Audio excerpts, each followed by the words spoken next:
আসসালামু আলাইকুম, কেমন আছেন সবাই? আশা করি সবাই ভালো আছেন। এখানে হচ্ছে আমার একটা ইউটিউব ভিউয়ার্স এবং হচ্ছে অনেক ভালো একজন খামারি, তাকে নিয়ে আজকে চলে আসলাম। কেমন আছো ভাই? ভালো আছি। বাসা কোথায়? বাসা সিংহের সিংগাই না? Border union. আচ্ছা, তো এখানে কেন একটু বলো আমাদের। এখানে এসেছি আপনি তো গরু বাছুর দেখার জন্য, সাথে কিছু ওষুধ নেওয়ার জন্য এসেছি। আচ্ছা ঠিক আছে। তো আজ থেকে অনেক দিন আগে মানে ষাঁড় গরুর ওষুধ দিছিলাম মনে হয় না? হ্যাঁ, এই যে রোজার প্রায় মাসখানেক আগে দিছিলেন। রোজার মাসানিক আগে না? তো ওইটা মানে গরুটা কেমন হয়েছে বলো তো একটু দেখি। আলহামদুলিল্লাহ, আল্লাহ দিলে ভালো হয়েছে। যেমন খাওয়াইছে আন্দাজ ভালো হয়েছে। ভালো হয়েছে না? কত লাখ বিক্রি করছিলা? দুইটা বিক্রি করছিলাম 4 লক্ষ টাকা। 4 লক্ষ টাকা। তো ওষুধ খাওয়ানোর আগে টার্গেট কত ছিল? ওষুধ খাওয়ানোর আগে যে টার্গেট ছিল প্রায় 3 লক্ষর মতোই দুইটা। আচ্ছা, দুইটা 3 লক্ষ টাকা। আচ্ছা, আমি কয় হাজার টাকার ওষুধ দিছিলাম? মোট 10,000 টাকা দিছিল। কতদিন খাওয়াইছো? খাওয়াইছিল মানে বেশি দিন যায় নাই, কতদিন আনুমানিক? কতদিন আগে খাওয়াইছিল? না মানে তুমি যে ওষুধটা খাওয়াইছো 10,000 টাকার ওষুধ যে আমি দুইটা গরু দিলাম, মানে কয়দিন খাওয়াইছো? 15-16 দিনের মতো হাইস্টে। 15-16 দিন। তার মানে 15-16 দিনে এবং মানে দানাদারও তো খাওয়াইছো, সবকিছু মিলায় কি তাহলে তোমার 10,000 টাকার ওষুধে কি তোমার মানে পড়তা পড়ছে? আচ্ছা আচ্ছা আচ্ছা আচ্ছা। তাতে তুমি বিক্রি করছো 10,000 টাকা কম 4 লাখ। আলহামদুলিল্লাহ। ভাইকে হচ্ছে যখন গরুটা মানে ওষুধ খাওয়ানোর আগে মানে আনুমানিক দুইটারই ছিল প্রায় ধরেন আপনার 3 লাখ টাকার মতো যাবে। তো যখন 10,000 টাকা ওনায় খরচ করে, আমি ওষুধ দিই আমার এখান থেকেই নেয়। তারপরে সেই গরুটা আপনার হচ্ছে আমরা 2 সপ্তাহের মতো খাওয়াই না ভাই, তারপরে তারপরে কিছুদিন পর লালন পালন করে বিক্রি করে দেয়।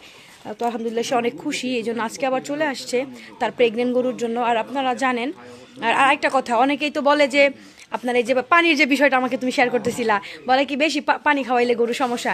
তুমি যে আমার ভিডিওগুলো দেখো, কিছু শেখা যায় বলো? শেখা যায় না? আচ্ছা, কোন ট্রেনিং করো নাই তো? আচ্ছা।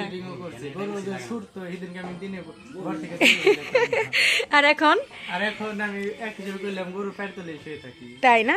যাক মাশাআল্লাহ, অনেক ভালো একটাই যে এখন মানে গরুর দেখে কোনো ভয় পায় না। আর মানে ট্রেনিং কোথায় করছিলা? ট্রেনিং করছিলাম আমাদের সিংহের পানি সম্পদে। এখন আমরা যে ডেইরি পিজি করছি। ডেইরি পিজি, হ্যাঁ। প্রতি মাসে আমরা গ্রামের কিছু লোক নিয়ে আমরা হ্যাঁ হ্যাঁ, প্রতি মাসে মাসে যে ইয়াটা থাকে না, হ্যাঁ আমি এটা জানি। তো এখন তো তার মানে কি মোটামুটি তো ইউটিউব থেকে শেখা হয়েছে না? যাক মাশাআল্লাহ, ভালো লাগে যখন ভিউয়ার্সটা বলে যে না কিছু শিখতে পারি। তো এরকমভাবে আমরা হচ্ছে চেষ্টা করব সর্বোচ্চ ইয়া করার জন্য। আর এখানে আরেকটি কথা, প্রেগনেন্ট গরুকে কিছু নিয়ম আছে, সেটা হচ্ছে আপনাদেরকে মাঝে বলি। যেমন হচ্ছে অনেকে প্রেগনেন্ট গরুকে বা কখনোই যে আয়রনটা দেন না, মিনিমাম 3 মাস করে এই আয়রনটা দিবেন। এই আয়রনটা যদি আপনার দেহে না থাকে, প্রথম দিকে যখন কনসেপ্ট করবে তারপরে দিবে, দেখবেন যখন মানে আমরা বা মানুষও যখন প্রেগনেন্ট হয় তখন কিন্তু একটানা কিন্তু আপনার আয়রন ট্যাবলেট লিখে, মানে যেটাকে বলে ফলিক অ্যাসিড। তো এটা হচ্ছে আপনার লিখে। তো এরকম হচ্ছে গরুরও যখন বাচ্চাগুলো আপনার মানে শরীরের ভিতরে যখন দেখা যায় যে সে কনসেপ্ট করছে, সে বডিটা হচ্ছে বাচ্চায় রূপান্তর হবে, যে না। তো এই জিনিসটার জন্য যখন হচ্ছে প্রথম অবস্থায় দরকার এবং হচ্ছে লাস্টের 3টা মাস দরকার। এটা আপনি প্রাণী সম্পদ কর্মকর্তাদেরও সাজেশন নেবেন, দেখবেন তারাও সেম কথাটাই বলবে। আর লাস্টের 3 মাস যদি আপনি আয়রনটা না দেন, ওই গরু নিয়ে বিভিন্ন ঝুঁকিপূর্ণতে আপনি পড়বেন, আপনার অজান্তে আপনি বুঝতেই পারবেন না। কারণ গরুর দেহে যদি রক্ত না থাকে, রক্তের বিকল্প তো আর কিছু নেই, আপনি যাই খাওয়ান, গরুর দেহে রক্ত নাই। এখন আপনার ক্যালসিয়াম খাওয়ালে তো আর রক্ত উৎপাদন হবে না। ক্যালসিয়ামের কাজ তো আপনার রক্ত উৎপাদন করা না।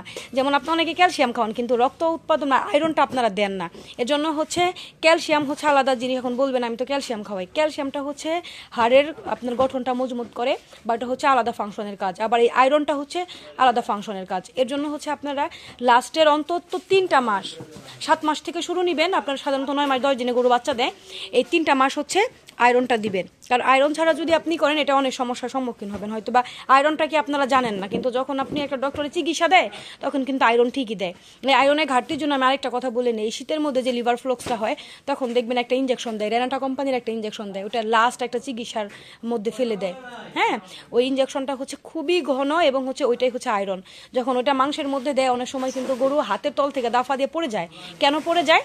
এটা আপনার একটা সমস্যা, এটা নিয়ে আমরা পরে ভিডিওতে চলে আসবো। কিন্তু এটা যে ওই ওষুধের জন্য, এর জন্য না। মূলত হচ্ছে লিভার ফ্লক্স রোগটা হচ্ছে আপনার হচ্ছে যেই মানে শরীরে ঘাটতির জন্য হয়, এবং হচ্ছে যদি আয়রনের ঘাটতি থাকে তার জন্য কিন্তু জিনিসটা হতে পারে বা এটা হয়। এই জন্য আয়রনটা কিন্তু ওই সময় ওই চিকিৎসার জন্য প্রযোজ্য।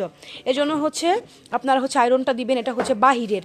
আর শুধু তো খাওয়ালেই হলো না, জিনিসগুলা যেটা গরুর দেহে কাজ করবে, যেটা গরু নিতে পারবে। আবার অনেক সময় একটা জিনিস বলি আপনাদের, যেমন অনেকেই গরু ক্যালসিয়াম শর্ট করলে একটা জিনিস জানেন যে কুফা ক্যালসিয়াম ব্যবহার করেন।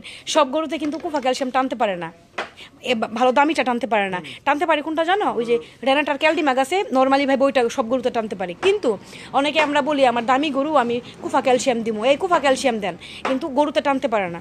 গরু দেখবা তুমি হচ্ছে মাথা নাড়ানাড়ি করবো, স্ট্রোকের ওই পর্যায়ে চলে যায়, মানে বডিতেই টানে না। স্টক করছিল, বডিতেই টানে না। তো যখন তুমি ক্যালসিয়ামটা জোর করে দিতে যাবো তখন তোমার গরু মারা যাইব। এই ক্যালসিয়াম হচ্ছে জোরের জিনিস না। এর জন্য হচ্ছে আপনি যে বলবেন যে আমার নামি দামি ওষুধ এটা সেটা আপনি খাওয়াই, ওইটাই কাজ হবে না। গরু যেটা বডিতে টানতে পারে আপনি সেটাই খাওয়াবেন। যেমন এটা হচ্ছে আপনার বাহির থেকে আমদানিকৃত, প্রত্যেকটা গরুর দেহেই হচ্ছে খুব ভালোভাবে সেট হয়, এটা হচ্ছে আপনার পরীক্ষিত। এর জন্যই হচ্ছে আপনারা যেটাই খাওয়াবেন সতর্কতার মাধ্যমেই খাওয়াবেন। শুধু তো খাওয়াইলেই হইল না, আপনার গরু যেটা বডিতে নিতে পারতেছে সেটাই হচ্ছে আপনি দিবেন বা চেষ্টা করবেন। তো ভিডিওটি শেষ করে দিব। তো ভাই ভালো থাকো। এখানে রোদের আলো পড়ে যাইতেছে, আমি একটু এই পাশে একটু ঘুরি, এইখানে আবার ক্লিয়ার বোঝা যাইতেছে। তো ভালো থাকো, এবং হচ্ছে তোমার খামারের জন্য দোয়া রইলো। খামারে কতগুলা গরু আছে? এখন বর্তমান 6টা আছে। আলহামদুলিল্লাহ। আর যেমন ভাইরও একটা কপাল ভালো, সেটা হচ্ছে 9 কেজি দুধের গরু বলে দিছিল, 25 কেজি দুধ হইতেছে না। এটা হচ্ছে আসলে কপালের একটা বিষয়। তো দোয়া করি আরো উন্নতি করুক, কারণ হচ্ছে মানে যে একটা সময় গরু দেখে ভয় পাইতো, এখন সে গরু নিয়েই তার বন্ধুত্ব। হ্যাঁ, তো ঠিক আছে। গরুর সাথে যারা মিলেমিশে না থাকে তারা হচ্ছে কখনো কিছু করতে পারবে না। তো এর জন্য সর্বোপরি দোয়া থাকবে এবং ভালোবাসা থাকবে খামারের প্রতি। ভালো থাকো।